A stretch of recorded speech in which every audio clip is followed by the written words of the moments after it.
ಕನ್ನಡ ನಾಡಿನಲ್ಲಿ ಧಾರ್ಮಿಕ ಹಾಗೂ ಸಾಂಸ್ಕೃತಿಕ ಪರಂಪರೆಯುಳ್ಳ ಇತಿಹಾಸ ಪ್ರಸಿದ್ಧವಾದ ಅನೇಕ ಕ್ಷೇತ್ರಗಳಿವೆ. ಇವುಗಳ ಸಾಲಿನಲ್ಲಿ ದಕ್ಷಿಣ ಕಾಶಿ ಎಂಬ ಕೀರ್ತಿಗೆ ಭಾಜನವಾದ ಶಿವಗಂಗೆ ಅಗ್ರಸ್ಥಾನವಿದೆ. ಪ್ರಕೃತಿ ಸೌಂದರ್ಯದ ಕಂಗೊಳಿಸುತ್ತಿರುವ ಶಿವಗಂಗೆ ಪುಣ್ಯಕ್ಷೇತ್ರವೂ ಹೌದು, ತೀರ್ಥಕ್ಷೇತ್ರವೂ ಹೌದು. ಶಿವಗಂಗೆ ಕರ್ನಾಟಕ ರಾಜ್ಯದ ರಾಜಧಾನಿ ಬೆಂಗಳೂರು ಜಿಲ್ಲೆ ನೆಲಮಂಗಲ ತಾಲೂಕಿಗೆ ಸೇರಿದ ಒಂದು ಊರು ಹಾಗೂ ಗಿರಿಕ್ಷೇತ್ರ. ಶಿವಗಂಗೆ ಊರು ಬೆಂಗಳೂರು ತುಮಕೂರು ರಸ್ತೆಯಲ್ಲಿರುವ ಡಾಬಾಸ್ಪೇಟೆಯಿಂದ ದಕ್ಷಿಣಕ್ಕೆ 10 ಕಿಲೋಮೀಟರ್ ದೂರದಲ್ಲಿದೆ. ಸಮುದ್ರ ಮಟ್ಟದಿಂದ 4500 ಅಡಿ ಎತ್ತರದಲ್ಲಿದೆ. ಸುತ್ತಮುತ್ತಲಿನ ಪ್ರದೇಶವು 1600 ಅಡಿಗಳಷ್ಟು ಎತ್ತರದಲ್ಲಿದೆ.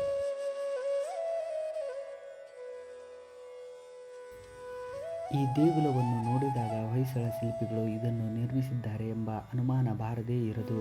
ಈ ಬೆಟ್ಟದ ಮೆಟ್ಟಿಲುಗಳ ಸಂಖ್ಯೆ ಇಲ್ಲಿಂದ ಕಾಶಿಯವರೆಗೆ ಎಷ್ಟು ಯೋಜನೆಗಳಾಗುತ್ತವೋ ಅಷ್ಟಿದ್ದು.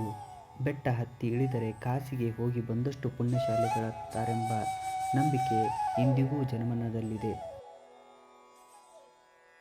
ಪ್ರವೇಶದ ದ್ವಾರದಲ್ಲಿರುವ ಕಲ್ಲಿನ ತೋರಣವನ್ನು ತಟ್ಟಾಯ್ದು ಮುಂದೆ 16 ಮೆಟ್ಟಿಲುಗಳನ್ನು ಹತ್ತಿದರೆ ದಾರಿಯಲ್ಲಿ ಎಡಭಾಗದ ಒಂದು ಬೃಹತ್ ಗಣಪತಿ ದರ್ಶನವಾಗುತ್ತದೆ. ಇದನ್ನು ಪಡ್ಡೇಕಲ್ಲು ಗಣಪತಿ ಎನ್ನುತ್ತಾರೆ. ಗಣಪತಿ ವಿಗ್ರಹ ಸುಂದರವಾಗಿದೆ. ಇಲ್ಲಿ ಒಂದೇ ಬಂಡೆಯಿಂದ ಇಡೀ ವಿಗ್ರಹವನ್ನು ಕೆತ್ತಲಾಗಿದೆ.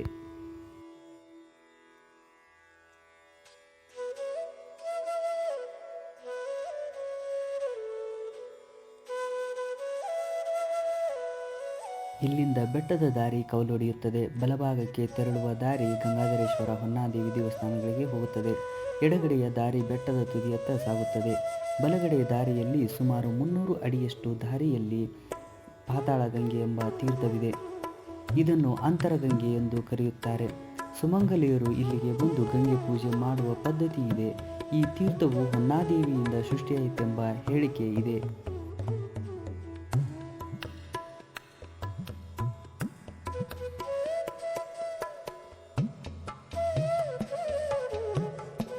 ಪಾತಾಳಗಂಗೆಯ ವಿಸ್ಮಯ ಎಂದರೆ ಬೇಸಿಗೆಯಲ್ಲಿ ನೀರು ಸಮೃದ್ಧವಾಗಿರುತ್ತದೆ. ಮೆಟ್ಟಿಲುಗಳು ಕಾಣದಷ್ಟು ನೀರು ಮೇಲಿರುತ್ತೆ. ಮಳೆಗಾಲದಲ್ಲಿ ನೀರು ಮೆಟ್ಟಿಲುಗಳ ಕೆಳಗೆ ಹೋಗಿರುತ್ತದೆ. ಇಲ್ಲಿ ಸುಮಾರು 40 ಮೆಟ್ಟಿಲುಗಳು ಇವೆ.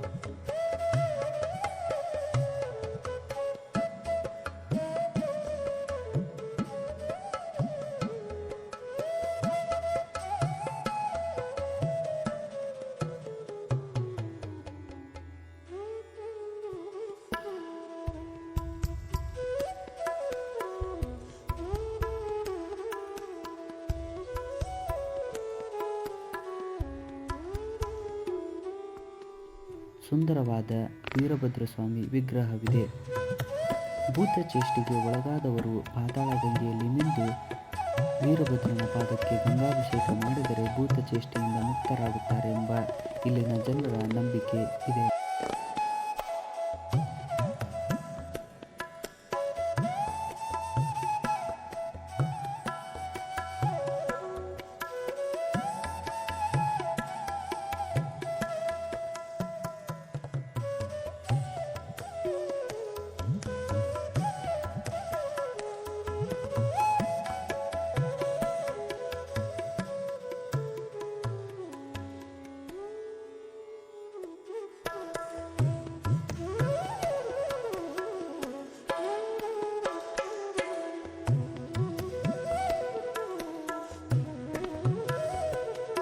ಪಾತಾಳಗಂಗೆಯಿಂದ ವಾಪಸ್ ಬಂದು 3ನೇ ಮಹಾದ್ವಾರವನ್ನು ಪ್ರವೇಶಿಸಿದರೆ ಕ್ಷೇತ್ರದ ಅಧಿದೇವತೆಯಾದ ಹೊನ್ನಾದೇವಿ ಅರ್ಥಾತ್ ಸ್ವರ್ಣಾಂಬ ದೇವಿಯ ಗುಹಾತರ ದೇವಾಲಯ ಕಾಣಸಿಗುತ್ತದೆ.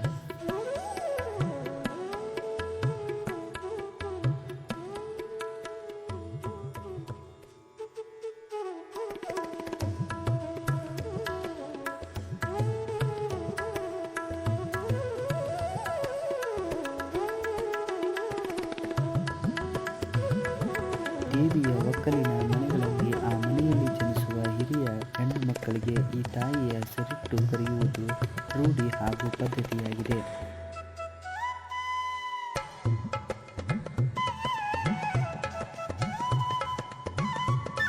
ಹೊನ್ನಾದೇವಿಯ ದೇವಾಲಯದಿಂದ ಹೊರಗೆ ಬಂದು ಕಡಿದಾದ ಮೆಟ್ಟಿಲುಗಳನ್ನು ಹತ್ತಿ ಮೇಲಕ್ಕೆ ಹೋದರೆ ಸಿಗುವುದೇ ಪ್ರಸನ್ನ ಗಂಗಾಧರೇಶ್ವರ ದೇವಾಲಯ. ಇದೊಂದು ಗುಹಾತರ ದೇವಾಲಯ.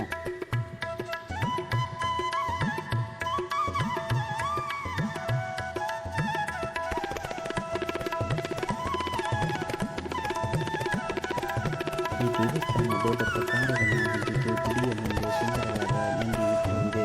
ಇದನ್ನು ಕಡಲೆ ಬಸವಣ್ಣ ಎಂದು ಕರೆಯುತ್ತಿದೆ. ದಕ್ಷಿಣಾಭಿಮುಖವಾಗಿರುವ ಈ ದೇವಾಲಯದ ನವರಂಗದ ದ್ವಾರದ ದ್ವಾರಪಾಲಕರನ್ನು ಒಳಗೊಂಡಿದೆ. ಬಾಗಿಲುವಾಡದಲ್ಲಿ ಗಜಲಕ್ಷ್ಮಿ ವಿಗ್ರಹವಿದೆ. ದೇವಾಲಯದ ಒಳಗಡೆ ಪಾರ್ವತಿ, ಗಜಾನ ಗಣಪತಿ, ಸುಬ್ರಹ್ಮಣ್ಯ, ಹರಿಹರ, ಮಹಿಷಾಸುರಮರ್ದಿನಿ, ನಾರಾಯಣ, ಭೈರವ, ಸೂರ್ಯನಾರಾಯಣ ಸ್ವಾಮಿ ವಿಗ್ರಹವಿದೆ.